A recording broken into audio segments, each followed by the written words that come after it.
Hi, everyone. Welcome back to the Earthdawn Survival Guide, a podcast for novices and masters alike, or masters and novices. Take your pick. If you want to go in reverse order, you can do that too. I am, of course, Dan. With me today is my co-host, as usual, Earth Online developer, Josh. Hello, everybody, and don't forget the Journeyman as well. Ah, yes. I think I've almost reached that stage in Earthdawn. On today's podcast, we will be discussing all things animal, not quite vegetable, and definitely not mineral, because today is all about Beastmasters.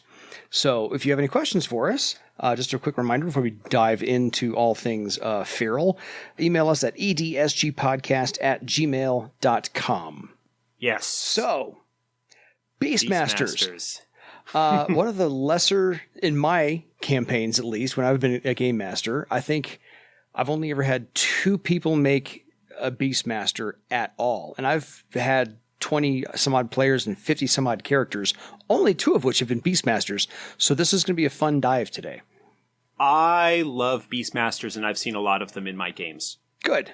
My long-term Riders on the Storm campaign did not actually have a Beastmaster. It was a first edition game, but we had a Journeyman Adept, so a human character who did pick up some Beastmaster stuff There you go. as his thing. So we sort of had a Beastmaster. But otherwise, my Valiant's Heirs game had a Beastmaster. My wife played a Beastmaster. Windling Beastmaster. And Beastmasters are frequently one of the sample characters that I make for my demo games. Yeah. Because why not? I think that the Beastmaster is really kind of one of the more iconic Earthdawn disciplines. Yeah, I can't say I've come across many other games that have something like it, so I think it is more of an Earthdawn niche than most others. It does run into one problem that I think probably we should address up front before we start getting into the nitty-gritty of the details. Yes. And that is that it is to borrow a term from elsewhere, it is a pet class, which is to say that kind of like the cavalryman, not quite so much depending on how you build it in third or fourth edition, but definitely in first edition and in a lot of the talent options that they have, is a class that revolves, a discipline that revolves around animal companions, which can be rather difficult to manage in terms of gameplay. Because one of the things that it potentially does, especially if you allow them to have sort of combat-capable companions, is it can kind of potentially break the action economy of the game. If you have a character that, because they have effectively multiple characters, is able to take more actions.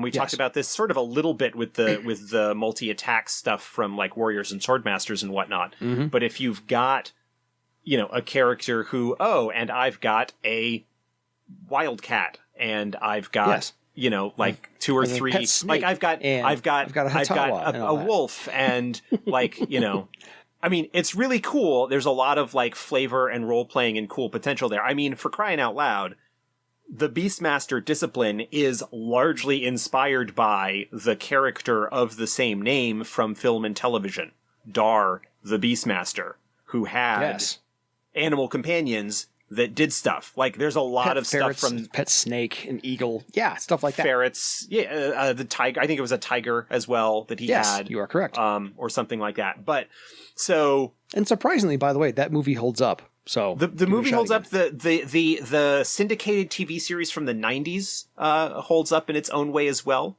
It was from that era of a lot of like syndicated action adventure fantasy themed TV shows in the wake of Hercules and Xena and stuff like that. Yes. It lasted a couple of seasons. Fair. But anyway, there's a lot of that flavor there, but stuff that you can sort of do with a character like that in a more traditionally structured narrative is a little bit different than what it can do when it comes to a role-playing game, and it can be difficult. As cool as the Beastmaster is, it can be difficult to manage animal companions.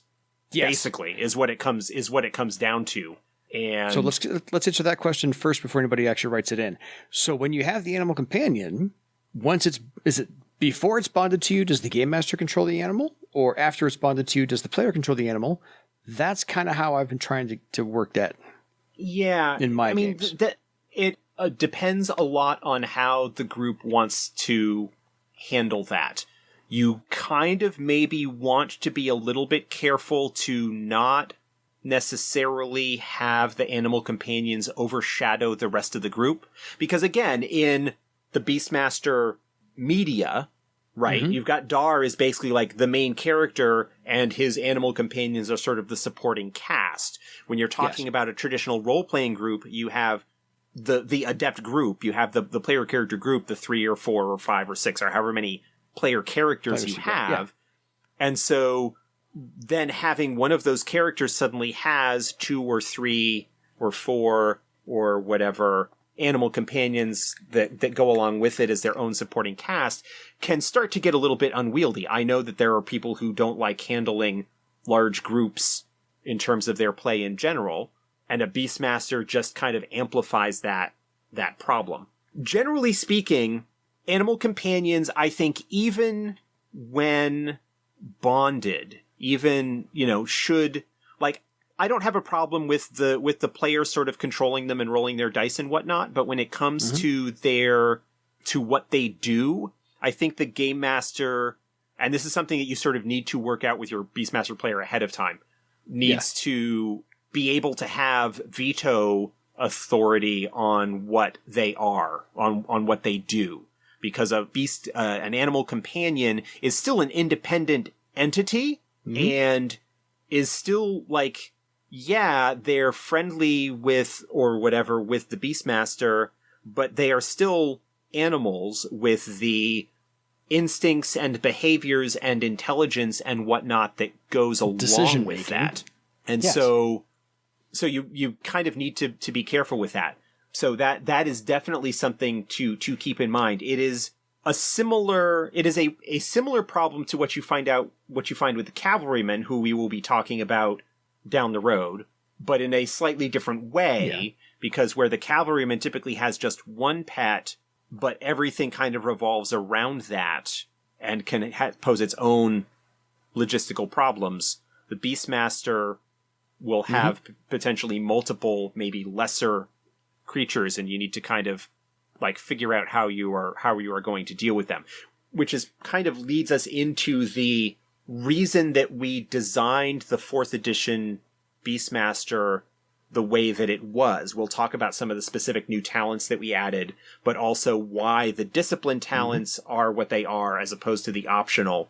One of the things that you see with the other disciplines that we've talked about so far is you tend to see there are some talents that pop up frequently as options because they're just broadly useful to everybody.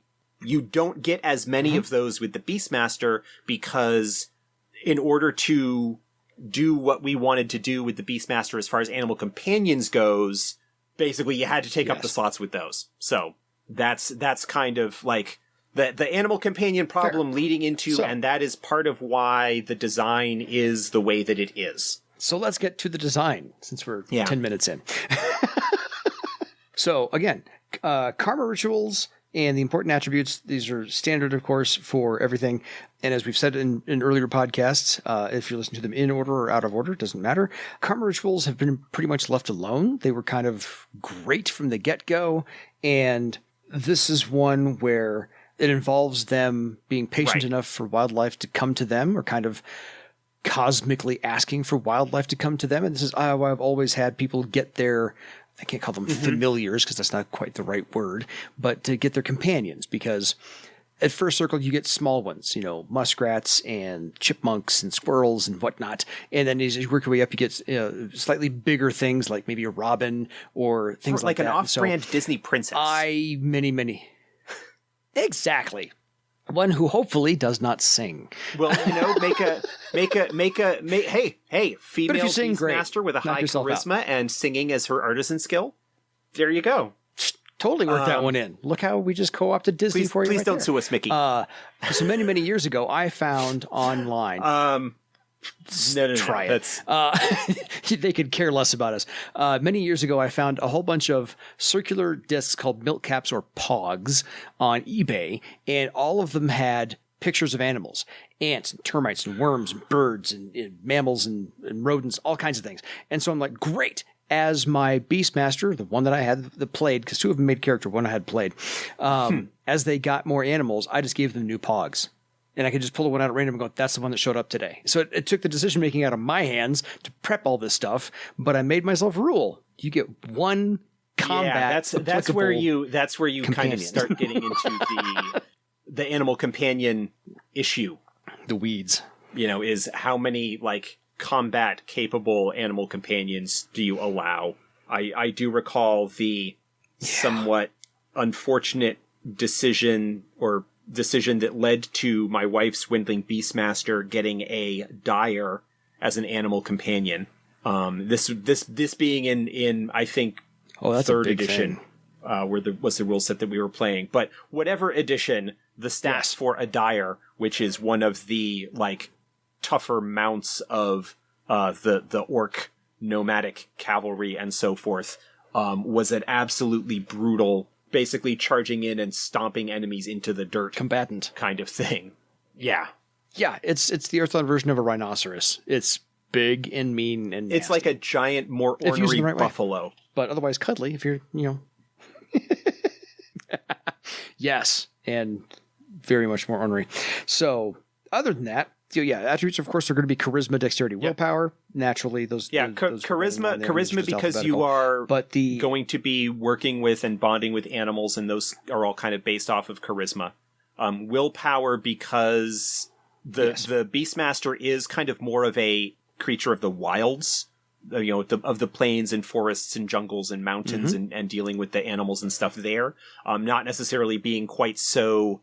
I mean, there are plenty of examples of Beastmasters dealing with sort of domesticated animals, dogs and cats and horses and things like that do live in society. But I think the iconic Earth Dawn adventuring Beastmaster is more sort of a wild man of the woods, Grizzly Adams, to pull out a I was going to say the exact phrase. So there is exactly. Certainly a very strong flavor of that there. And even with the more domesticated Beastmasters who work with horses and beasts of burden and stuff like that, they do tend to perhaps be a little bit more wild and unkempt and whatnot. And so the willpower kind of plays into their, not necessarily domination of animals. I think that's something that is kind of anathema to most Beastmasters in terms of like imposing their will on them, though they have the ability to do that. But just having the self-assurance and the poise to command the respect of creatures that basically are straightforward and honest and don't deal with the kind of like social lubrication and white lies and stuff that goes along with name giver society. Yeah. Or speaking of a very, very recent pop culture example, Jurassic World. Yeah. He's a dinosaur trainer. Yep. So they're still trying to lace him into pop culture. Earth Dawn had this right 25 years ago. And then the dexterity just kind of goes along with the fact that there's a little bit of the wilderness ranger scout type that goes a little bit with the Beastmaster that kind of goes along with that. So that's an appropriate thing. Totally. So they do have a half magic ability, as everyone does. This one, of course, is when dealing with or caring for animals in ways beyond those described by their talents. Animal husbandry, first aid. They get to use half magic when recognizing different animals, tracks, and abnormal behavior among them. So they can see if it's injured, lame, or behaving hungry, oddly, or maybe even the Beastmaster abilities. When you're dealing with like normal mundane animals, but also deals with the normal quote unquote like magical fauna of Barsave, like griffins. Although usually magical creatures or creatures that have magical powers tend to be a little bit more difficult to bond with and control and so forth, but their powers do not work on horrors or horror constructs or anything like that. It really deals with the natural living animal world, whether mundane or magical to some extent. Yeah, so a lovely, fantastic half magic ability there. And then, of course, there's a note. Most Beastmaster talents refer to animal companions, and that's what, of course, we're dealing with right now. So let's break them down. They do not get a free talent. They don't, because, and this deals a little bit with the design approach that we did, and that is, I mean, I'm not sure. You know, again, looking at, we haven't talked about them yet, but looking at the fact that the scout discipline sort of exists and kind of overlaps in that space a little bit with what some of the Beastmaster stuff did back in first edition before scout came out.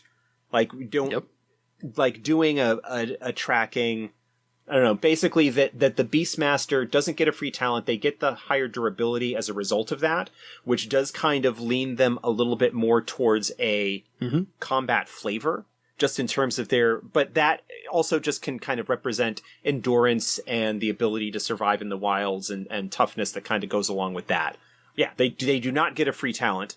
And I think this may actually be the first discipline that we've talked about that doesn't get a free talent, because we covered wizard and weaponsmith, and they both do. Archer and air sailor, and they both do. Yeah, so this is the first, first one that does not get a free talent. Well, so lucky Beastmasters. No, just kidding. It's the way it is. So we'll break them down. So durability of 7, so nice and high as compared to the 5s and 4s we've been dealing with so far. But discipline talents, and we've covered avoid blow, which is awesome. Thread weaving, which I'm going to skip over a couple. Thread weaving, easily, we've covered before. Wilderness survival, again, where they overlap with the scout. And then unarmed combat, but unarmed combat goes along with the one I skipped over, which is claw shape. So the Beastmaster is for lack of a better term, is sort of the Wolverine of the...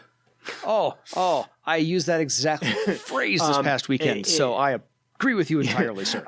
They do not fight with weapons, because they take many of their abilities and their cues and their magical philosophy from the natural world. Animals don't use weapons. They fight with their own natural weapons that nature has gifted them with. Claws, bite, things like that. And so the Beastmaster fights unarmed in that same way. And they have the magical talent claw shape, which basically allows them to grow claws. And the higher their rank in claw shape, the more longer and damaging those claws are. But that's basically, that is sharper, the way that they do damage in combat, is they grow claws and they slash things up. The advantage to that is, of course, that unlike warriors and weaponsmiths and sky raiders, who all, or anybody else who typically fights with weapons, they cannot be disarmed. They always have their weapons with them to an extent. Claw shape. So more saber-tooth than Wolverine, because they don't necessarily pop out with metal. So. Well, they don't pop out of the back, but but basically that sort of feral close combat, rakish damage kind of thing. Claw shape saw a little bit of a tweak back and forth between editions. The original first edition claw shape provided it was strength plus talent rank plus 3. Massively badass. And that got removed in third edition. And we put it back in, actually, in fourth edition to basically kind of to look at the balancing of claw shape and the unarmed damage that is possible with it compared to the melee weapons that armed combatants get, right? If you look at a typical broadsword, his damage step is strength plus 5. So if you look at, and most characters, sword masters, warriors, or whatever, that's typically sort of a damage step 5 is the weapon that you're going to have at character creation. A Beastmaster is going to have 2, maybe 3 ranks in claw shape, plus their strength plus 3 puts them at step 5 or step 6 to their strength. So it basically puts their strength, their damage output roughly equivalent to the armed combatants. And then as their talent ranks increase, because they don't have the ability to take advantage of forged weapons via a weaponsmith that a melee combatant is able to, they are able to kind of keep up in damage by having that scaling. So it is roughly equivalent to have, that's why that plus 3 damage bonus I feel is in there and why it's worth keeping, where in many other places it was kind of dropped for various reasons. There at all. So, that's, That's part of the unarmed combat claw shape thing is part of the reason why Beastmasters are sort of special and iconic in Earth Dawn, is that out of the core 15 disciplines, they are the only ones that are the real unarmed combatants. Yes, the originals. And by the way, under claw shape, it does say plural hands. It's not just one arm. You know, it's claw shape, and it's not claws, plural. It's claw shape. You can do both hands. So it's not just limited to one or the other, by the way. I mean, it's still only, I mean, at that point, you're getting sort of into narrative territory. You still are only making one attack, and you're still only making one damage roll, but you may be striking, narratively speaking, hitting the opponent with both hands. Or one hand at a time, just per different round. But I wanted to just let everybody know. Yeah. One of the first person who made a Beastmaster for me 20 years ago only thought it was one arm. I'm like, no, you can do both. You can do both. Yeah, the other thing... And I think this is part of the reason why the +3, the bonus was dropped from 3rd edition, is that Claw Shape as a talent, because it's a talent, allows the Beastmaster to spend karma on damage at first circle, which is something that very few disciplines are able to do. And I think the idea in 3rd edition was that, well, they can spend karma on it. We are going to assume they are spending karma on it, and therefore drop this bonus, and the karma is going to make up for that damage discrepancy. And the problem with that is that at lower circles, you don't have that much of a karma pool for that to be something that you are going to be doing on every attack. So you would use unarmed combat to hit and claw shape for damage.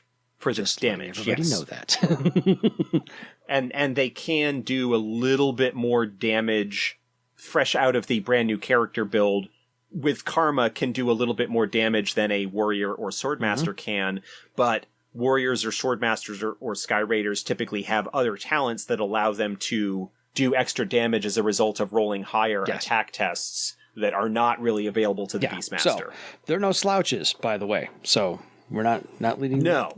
And it's that sort of damage output, I think, that's also kind of fed into why they get the durability 7.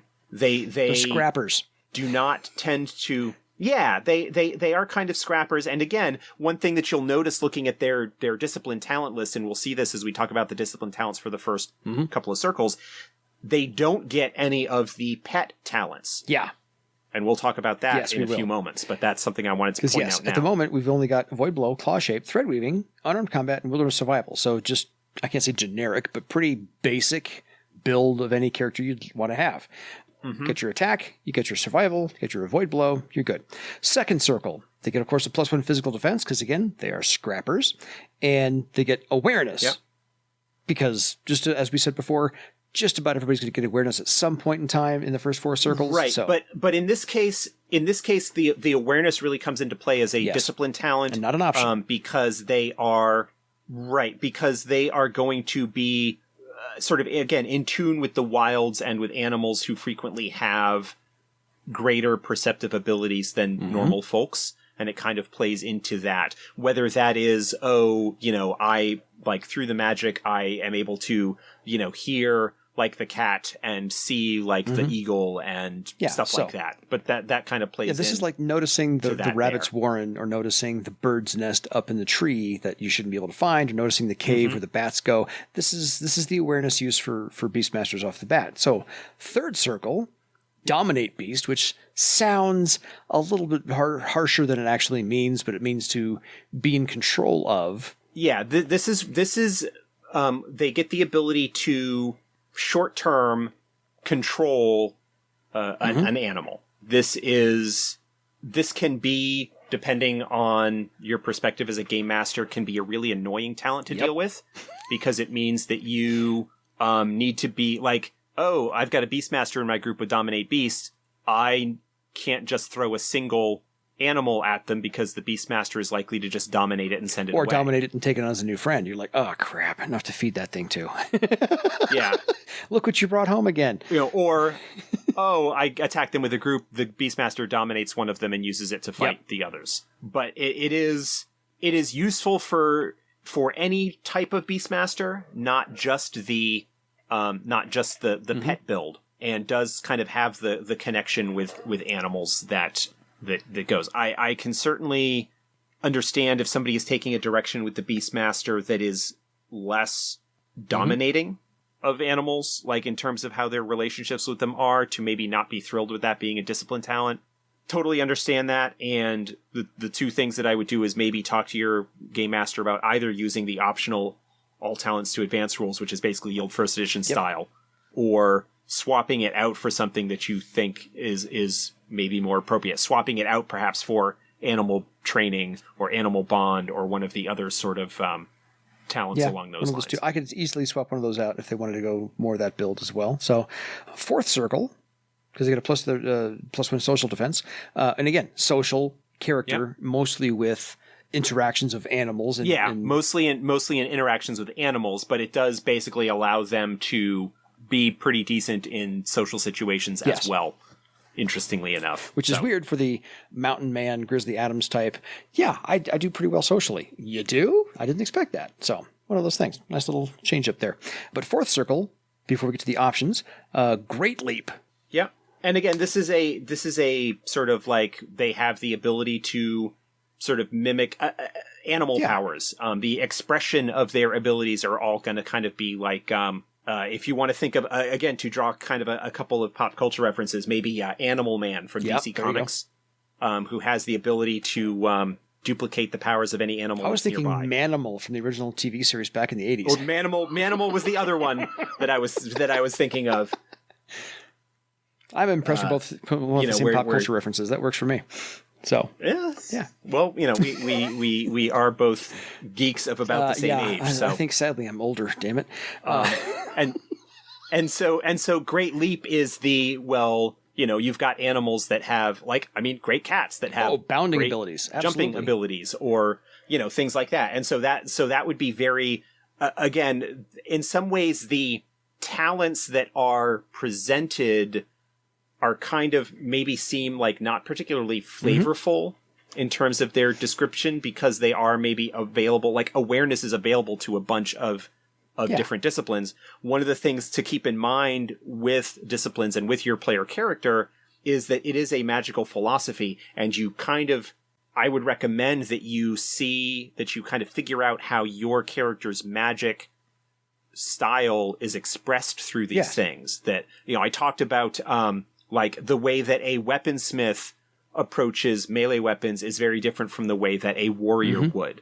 Like their relationship with the blade and the way that they is very different for those two things.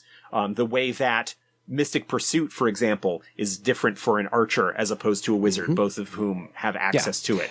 And so the awareness for a Beastmaster is going to be expressed very differently than awareness from a air sailor or a thief or somebody else who has that talent.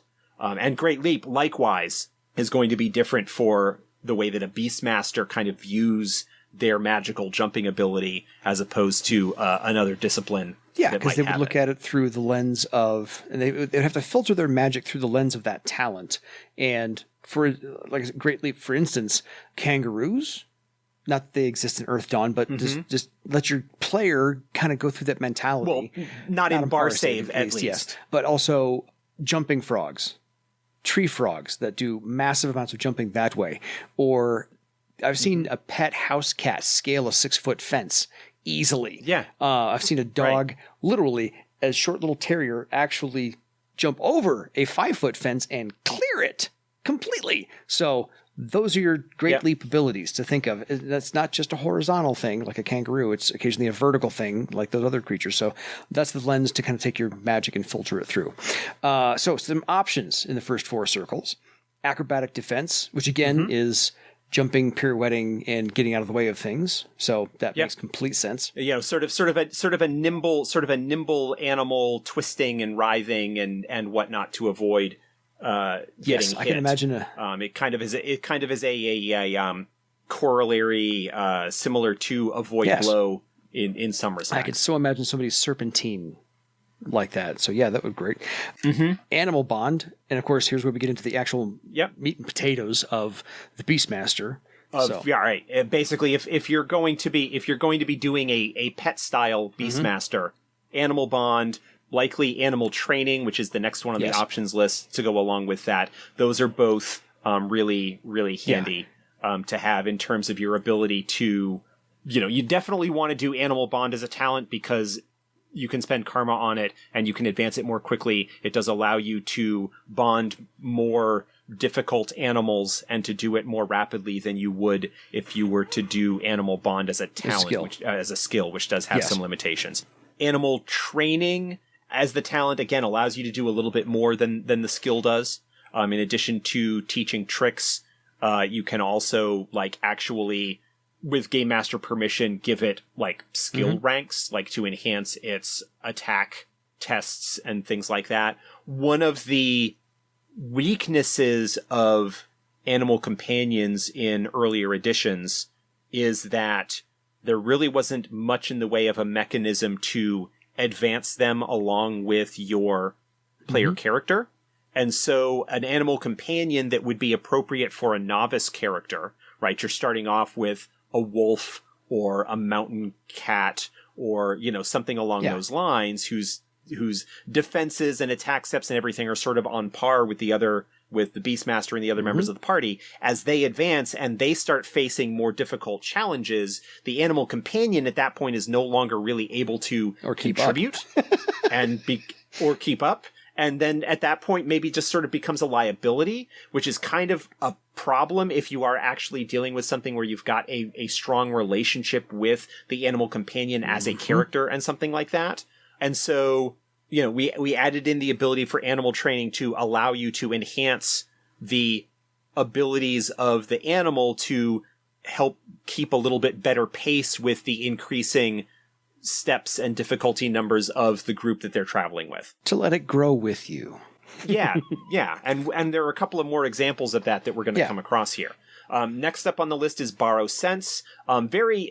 This is actually probably the one that I would trade in for Dominate Beast at third circle as a discipline talent. It's really, really flavorful for a Beastmaster. There's just not a space for it as far as a discipline talent. This is basically where you can, on top of the awareness, or possibly swap this in for awareness if you wanted to do that instead of, again, kind of talking about, hey, it's your game, you can kind of change things around or whatever. Yeah, Borrow Sense and Awareness, I could see interchangeable. But basically with this, you can basically take on the enhanced senses of an animal companion, gaining yourself a bonus to perception tests with the appropriate sense.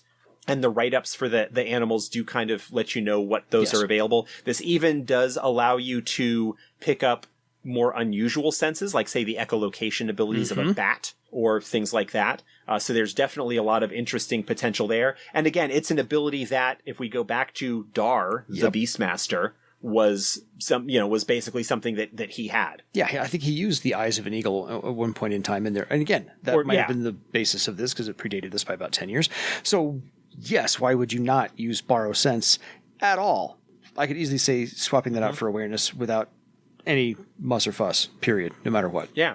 Or Dominate Beast. Again, sort of just looking at the things there. There is so much conceptual space to play with in the Beastmaster that it's basically under the talent, the discipline talent and talent option paradigm that was kind of done with third edition, that you basically need to say, okay, we're going to pick one path here and do what we can to allow others. And the Beastmaster is kind of one of the tougher ones to do that with, just because there's so much conceptual space to play with. When you limit it to in that regard. one discipline talent you got to have, and then the rest are options, you got to make some cuts. Yeah. And that's not a play on words for the Beastmaster's clause. It does kind of highlight in one respect one of the shortcomings of this design path, and that's it is what it is. It's also one of those, the benefit of this path is that you have the options that you get them when you want them. So if you're playing a more combat heavy, then avoid your animal bond at first circle and pick up your danger sense or your acrobatic defense, and then at second circle get your animal things after you've solidified what you can and cannot do in combat. Or if you're playing less combat and more story, go get your animal stuff first and worry about your combat stuff later. So that's just kind of feel out how your game is going, or ask the Game Master ahead of time, while I'm making my character, what do you recommend I take right off the bat? Yeah, and kind of where you're having that sort of session zero negotiation, figuring out where things are, is the Game Master one who wants to deal with the added complexity of animal companions immediately. Basically, part of the one of the reasons that the choices are what they are is we didn't want to force people to play with animal companions if they didn't want to. And making discipline talents that basically end up making that sort of a requirement, then potentially shuts this discipline off to somebody who otherwise might want to play it. So, it's like you need to make a choice at some point. The choice is pets are at a certain level of complexity. There are game masters who don't want to deal with that complexity for whatever reason. And so therefore we don't want to impose that on people who otherwise might want to play the wilderness wild man of the woods who fights unarmed with claws, because that's a strong image of its own. Because it could be more things zoological, where you just happen to know a lot about animals, but you don't want to have one around you at all times. Versus, I want to have animals around me at all times, and so there's two different paths to take on this walkway here. So I agree, it's walking a fine line with only one discipline talent at a time. So climbing is next, and that again harkens back to pretty straightforward. Borrowing anything that can climb a tree. Like animals can climb. Monkeys, cats, go. Creature analysis. Big Mountain D, goats. Big U, Big H. You should know. Yeah. Creature analysis, I think, was one of the Beastmaster talents in first edition. I don't think anybody else got it offhand. I don't recall, but yes. Certainly didn't get it as early as the Beastmaster, if anybody else did. And that was basically the ability to look at an animal and size it up and get a sense of its capabilities just by your magical and your affinity because with that animals. Again is one of the few talents that you ask the game master a stat question. One of those that like I can totally see an alternate version of the Beastmaster where that is one of the discipline talents as opposed to something else. Like there are so many, like the Beastmaster has so many good talents and such a broad array of good and unique talents that basically, like, unlike some of the other disciplines that we've talked about where we see some of the same stuff cropping up in options time and again, which, is what it is, the Beastmaster has had so many unique and flavorful options going back to first edition that we just have to keep them all. And consequently, in this design paradigm, you just got to pick stuff that, some stuff has got to be kept and others don't. And there are so many good lists here in the options that I could totally see as discipline talents that... Yeah, I would absolutely be okay with talking to my player. Okay, pick your 4 discipline talents at first, second, third, and fourth, and take everything else as options. If... Because you won't get them all. That's the thing. You may not get them all. Yeah.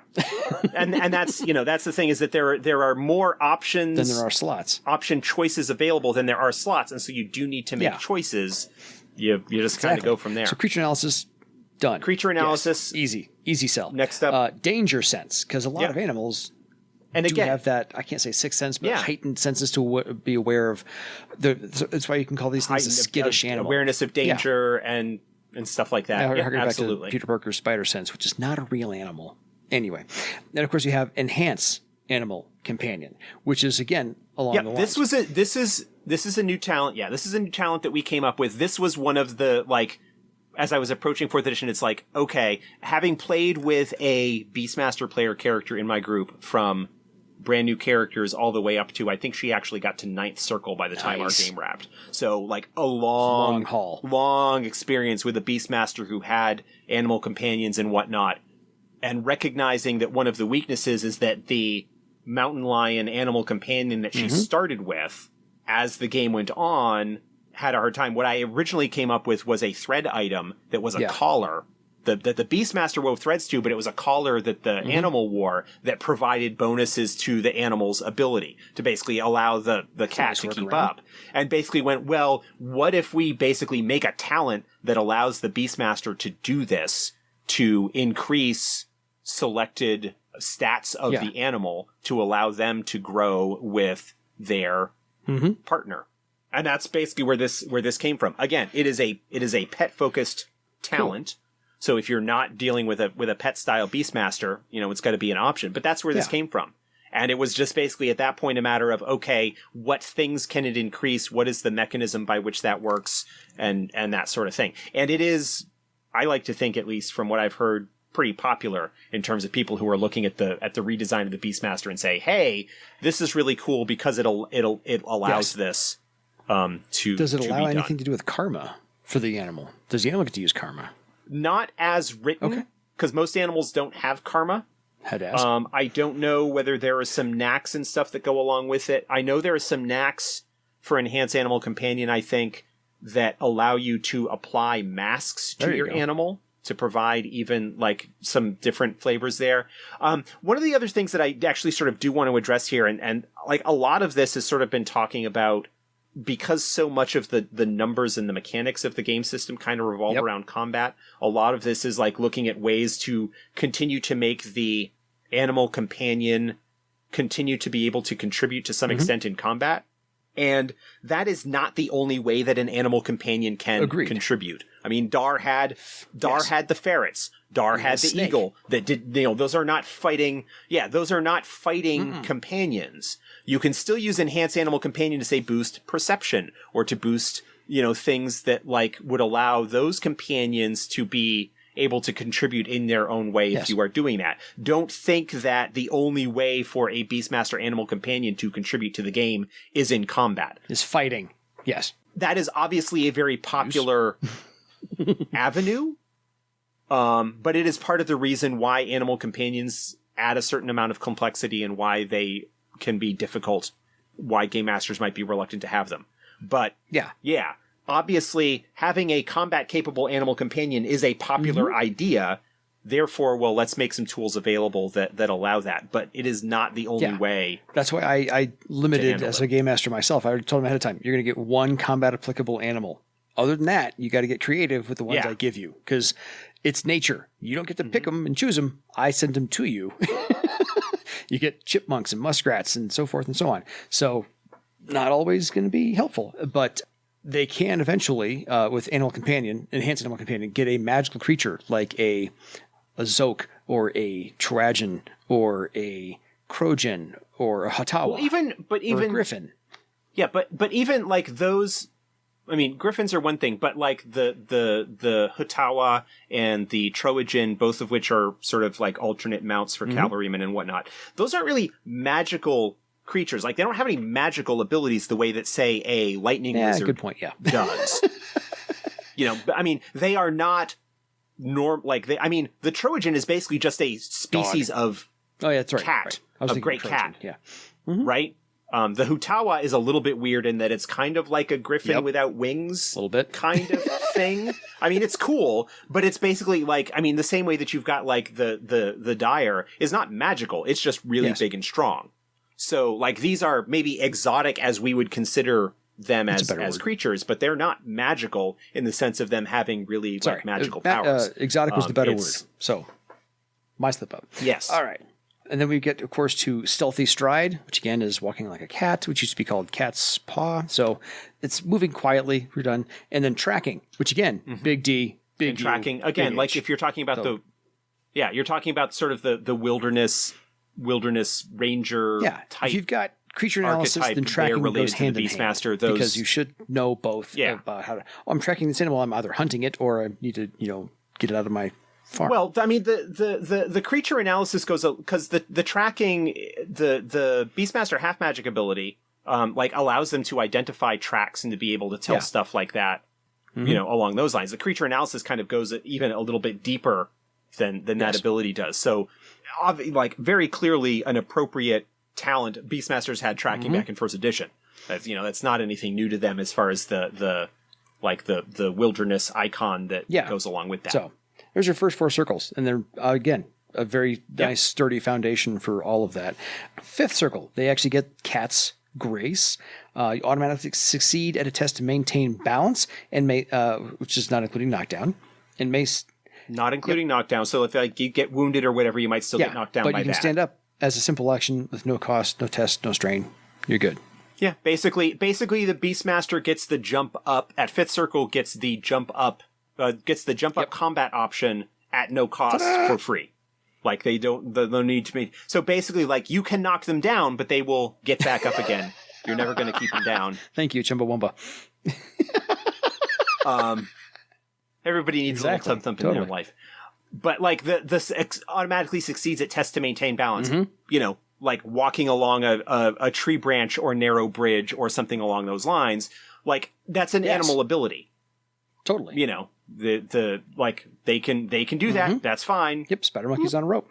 And then they get the karma ability to spend karma on any unarmed damage test, which does mean that they can double up on claw shape. Yeah, which keeps karma. you in line with kind of keeping on par with the other combat front heavy disciplines around you if you've surrounded yourself with them. Yeah, you're not you're not a slouch, and you're not maintaining that slouchiness. But they also get blood share. This was primarily a cavalryman talent earlier on, but it is, and I don't remember. Beastmasters might have gotten a little bit later in first edition progression. I haven't looked to check.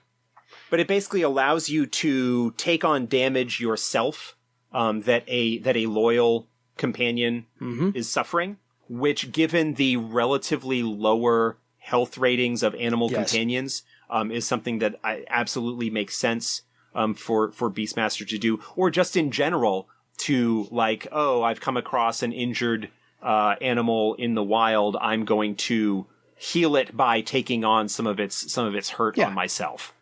Even if you're not playing a pet style Beastmaster, it is still something that is useful and seems appropriate for them to be able to do. And, you know, it doubles as you can actually do that to your adventuring companions who aren't animals. So you're part healer, which is a very not well explored niche. Sort of the closest thing to it outside of Questers of Garland, which is a whole separate podcast. Thanks. Yeah. So moving on to sixth circle, they of course get more physical defense, and then of course animal talk, which again, duh. Yeah, there is a little bit of controversy about where this talent falls in the progression. Fair. It does not seem to be a particularly powerful talent. So why is it at sixth circle? The reason for that is you can talk to animals. How much intelligence gathering potential does that give you? Like how much flexibility you can take your pet ferrets or your pet snake or your pet eagle and send them off with using your animal training commands. But even outside of your animal companions, you can talk to any animal. Anywhere. You can go and talk to the cat, the alley cat there in, you know, outside the place that you're casing and see what information, you know, that they can tell you about that. Now, admittedly, animals have their own, like, limited perceptions and desires and goals and will couch that information in their own, like, language in a sense. But the intelligence gathering capability of animal talk, it is very broadly useful and can do a lot for you if you just think for half a minute on how you can take advantage of it. And so its place as its role as a journeyman tier talent, I think is very appropriate. Warranted once you sit down and think about all that can be gleaned from talking with all of the animals out there. Talking with the local wildlife, talking with the domestic animals in the area. I mean, there's just a lot that can be done with that. Talking to the choctabirds who you can't shut them up in the first place. So had to look that one in there. Okay, so seventh, and besides, you'll get to sixth circle actually pretty quickly now in fourth edition, because we get to relatively speaking, you get to fourth, fourth pretty quick. Fifth and sixth are a little bit slower. But still, it's a journeyman tier talent. It's, you know, at that point you have in theory, like, spent some time bonding and developing a relationship with an animal. That's sort of your novice stuff. When you get into journeyman, okay, now you can actually, beyond just the sort of basic communication between people and their pets, you can now actually talk to your animal. Yes. No, it's a beautiful talent. So seventh circle, they get another recovery test because, again, healing, now that they've picked up blood share. The additional recovery test is that's useful for the blood share, but also just in general, the tougher, more durable disciplines tend to get more recovery tests because they will generally speaking, expected to suffer more damage and will need to recover from it. So that's appropriate there. And they get downstrike. Which makes absolute sense. Which works perfectly with their Great Leap at fourth circle as a damage booster. Just think of the number of animals that actually attack from above, and I don't just mean birds. Yeah. So a lot of them. Yeah. So it perfectly falls in line with the narrative. So any kind of situation there, and again, we're like looking at the situation where, well, there's a whole bunch of useful stuff, and we need to kind of narrow things down, and this is that's what we got. One we picked. And then 8th circle, again, more physical defense, because again, they're somewhere along the second line fighters. And then Claw Frenzy, which is that whole back to Wolverine berserker rage thing. The buzzsaw of death. This is the first true multi-attack talent that is available. It is the only one that is available at Journeyman Circle. It was iconic for the Beastmaster in first edition, and they got it, I think, at 8th Circle as well. Absolutely, like, you don't make it's a discipline talent. Yeah. Like, there's no... Basically, what this allows the Beastmaster to do is to make an attack for every rank of Claw Frenzy. So if they've got Claw Frenzy at rank 5, you can make 5 attacks in a round. And each of those is an unarmed attack that you can then use Claw Shape on. This was the talent that resulted in the Windling Buzzsaw of Death for the Windling Beastmaster in first edition.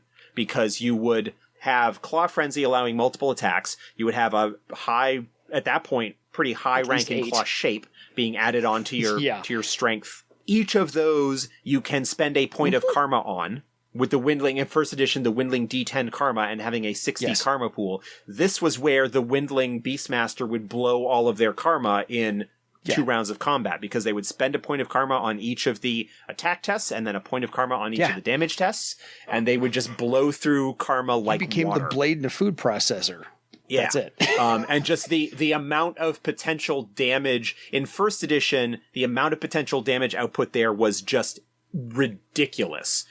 Later editions did basically put a limiter on it that is still in effect, which is to say that if you miss an attack in your chain, it stops, which was not a limit in first edition. So there is because it is available so early compared to the multiple attack talents of other disciplines, just there is some limitation, I think, that needs to be presented there. In terms of, really, it is Claw Frenzy from which the Beastmaster's combat prowess, legendary combat prowess derives. And this is, I mean, again, it's like an animal thing, just absolutely going like crazy on. This is your mama bear, that sort of thing, or the badger. I think nasty. Looking back on it, because we changed how the multi-attack discipline talents worked for other, like for melee combat and whatnot, that are available in the Master and Warden tiers. When we worked on the Companion, which was like a year or 2 later than this, I would probably, if I were able to go back and do it again with the benefit of hindsight, would rework Claw Frenzy to be that same way. Where what Claw Frenzy is it is a test that you make to determine how many attacks you get, basically. Because what that does is it still allows you to do multi-attacks sooner, but reduces the number of potential attacks that you have, because I talked about here a little while ago, in a previous episode, about the problem that you run into when you are adding extra attacks onto a character and the number of rolls that results. Slows combat down. Claw Frenzy, I mean, by that point, hopefully, if you've been playing from First Circle, your players are pretty good and know what they're doing, but you're still going to be rolling. I said my wife's Windling Beastmaster was 9th Circle. She had Claw Frenzy she had Claw Frenzy at rank 8, and I think she had a group thread woven to it as well. Yeah. She was metric F ton of dice.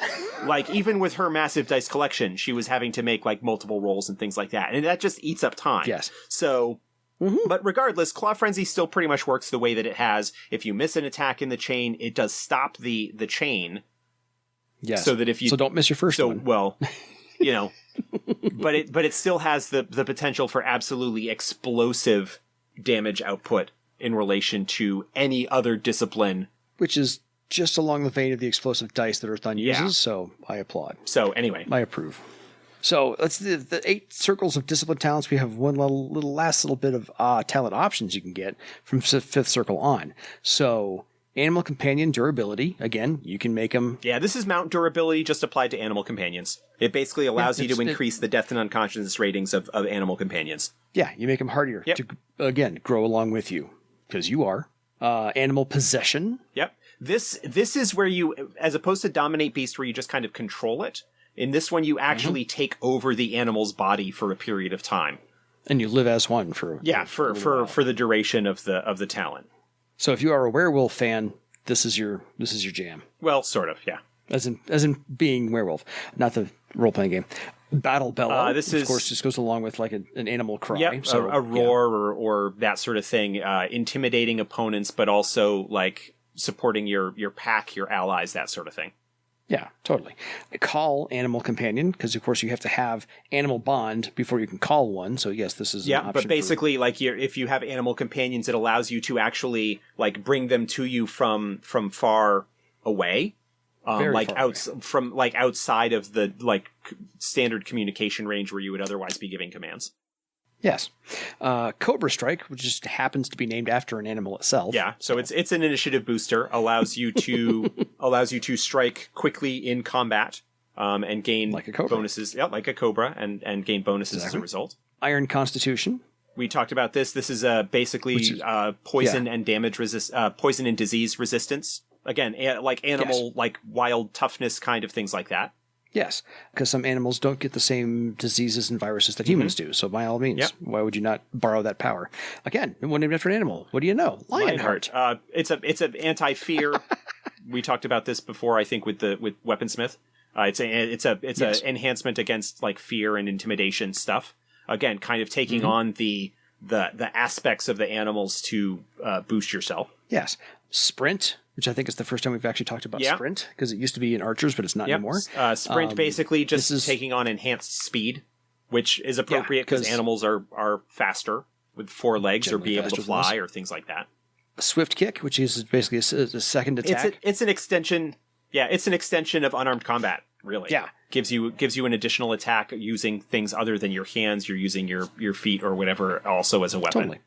And actually, potentially, you could use claw shape to increase the damage from swift kick because it's an unarmed. Yeah, I believe it's considered an unarmed attack. I think you are correct because I think you have to use because Tiskrang can use their tail as a swift kick.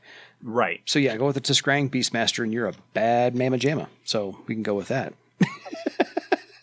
And then last is Tiger Spring. Wait, another one named after an animal. Yep, and that's again another initiative booster. That one's sort of more broadly useful. It just gives you a higher initiative, whereas Cobra Strike doesn't give you quite as high a bonus, but does provide you a bonus to an attack, I believe. So. The very first close combat attack is for Cobra Strike. So yeah, and then Tiger Spring is just for any general initiative thing. So right. They are both applicable as need be, and which is why they're both options. Whichever initiative booster you want to have, pick up. Yeah. So they're both there because. Yeah.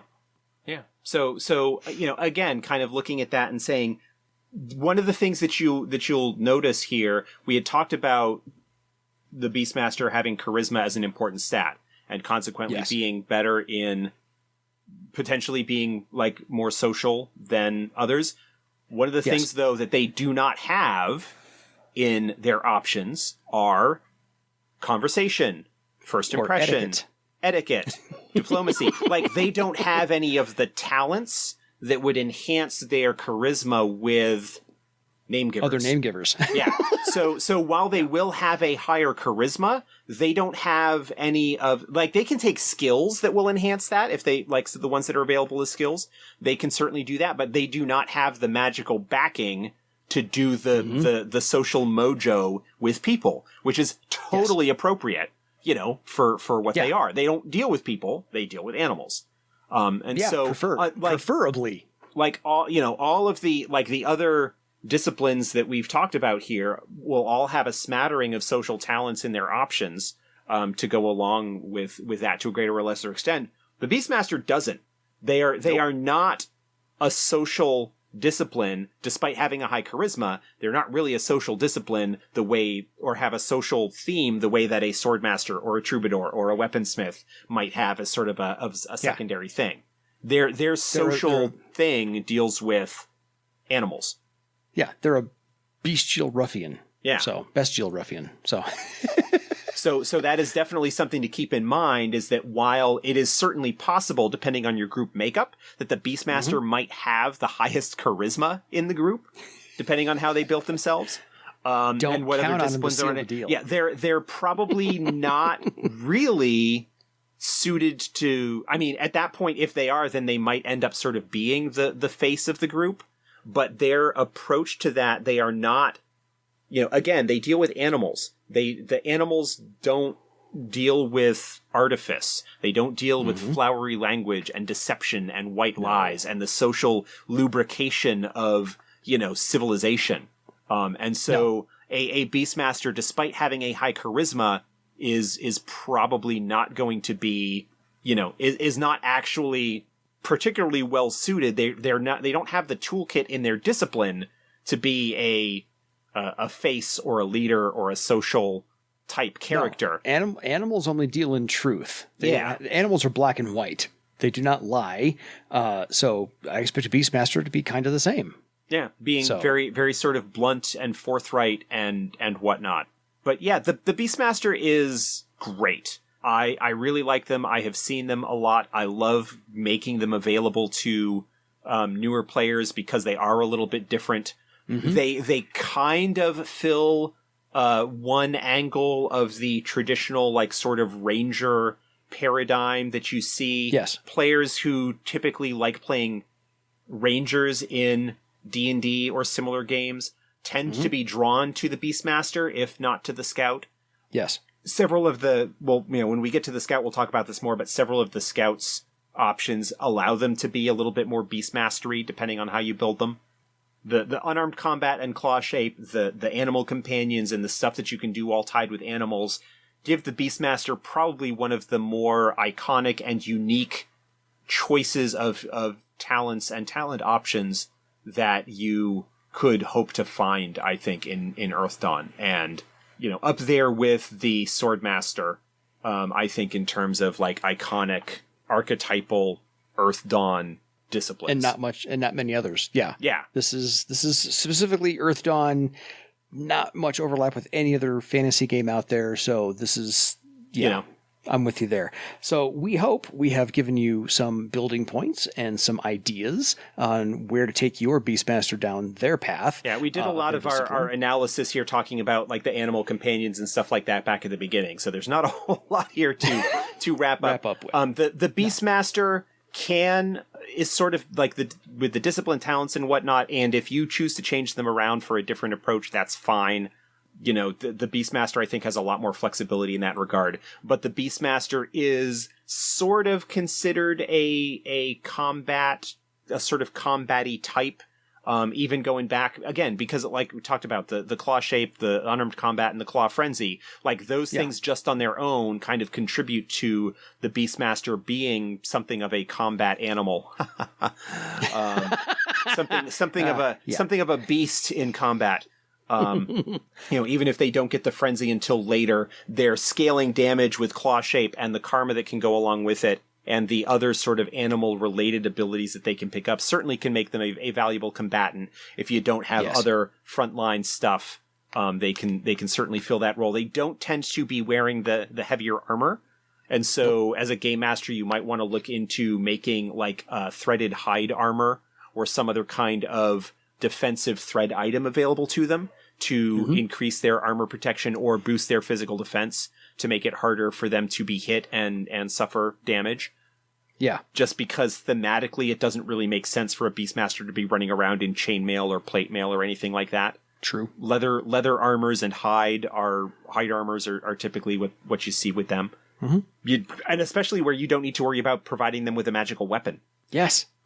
You got to work on other things, and that's the other. So two challenges for the game master in case running for a Beastmaster is, yes, think about the animal companions. Go pick up a book on all kinds of natural animals on Earth as it is now, and start peppering your Beastmaster players with different animals that they've maybe never heard of before or seen before, or they're not native to their natural regions, and throw them, in their way so they can learn a little bit. Because I always think games should be learning along the lines.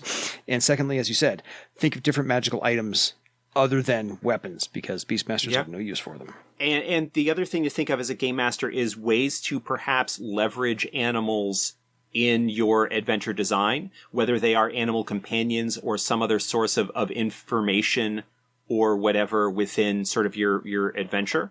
You know, again, when you're talking about things like animal talk and creature analysis and just the general, like, wilderness, half magic knowledge of animals and so forth, abilities that Beastmasters have, there is useful information that can be learned from the animals that are in an area and their behavior and things that are going on. You know, even especially once you start getting into the journeyman circles and that they can actually start communicating with animals, even if you don't have a Beastmaster that's going with the animal companion path, animals and the natural world are something that should feature and allow you should use to give your Beastmaster characters a way to spotlight them out, even outside of the like cool combat visuals of them, you know, jumping on an opponent and raking their face with claws. Yes. If you are running a Beastmaster in your campaign, at your table, it will absolutely make you think differently about the way you are presenting Earth Dawn in the 5 senses, the animal population that they will encounter, and the magical treasures you're handing out. So those are your challenges. Yeah, I mean, this is something that we sort of touched on before, but when you have a player that is the discipline that they choose and the kind of way that they go gives you a little bit of insight and guidance into what you might want to have as sort of more featured details of your campaign and the things that will factor into it. Yeah. You know, again, it's sort of an ongoing conversation between the game master and the players in terms of what they want and what they want to focus on. The disciplines that they choose are like sort of your first hint on that. If you've got somebody that is picking a Beastmaster, they've got abilities and whatever that tie into animals in the natural world, so you will want to make that something that is part of your game to a certain extent. My recommendation, my last Earth Dawn Survival Guide tip podcast of the day is actually going to be if you can somehow figure out how to stat a bighorn sheep, and I don't mean a little sheep, I mean a bighorn sheep. I statted one out for a game that didn't get published, but I have the stats for that somewhere, and that makes a great animal companion and combat applicable. Yeah, and one of the other things that you can do as a GM, because there are stats for many animals that are in the various books and whatnot, but you can feel free to reskin that, to take the stat block, you know, like the base stats in terms of the steps and attacks and whatnot for one animal and reskin it to another. And then maybe just like pick a couple of appropriate abilities or whatnot and go from there. I would love to see a Beastmaster with a pet cave crab, just saying. Is that possible?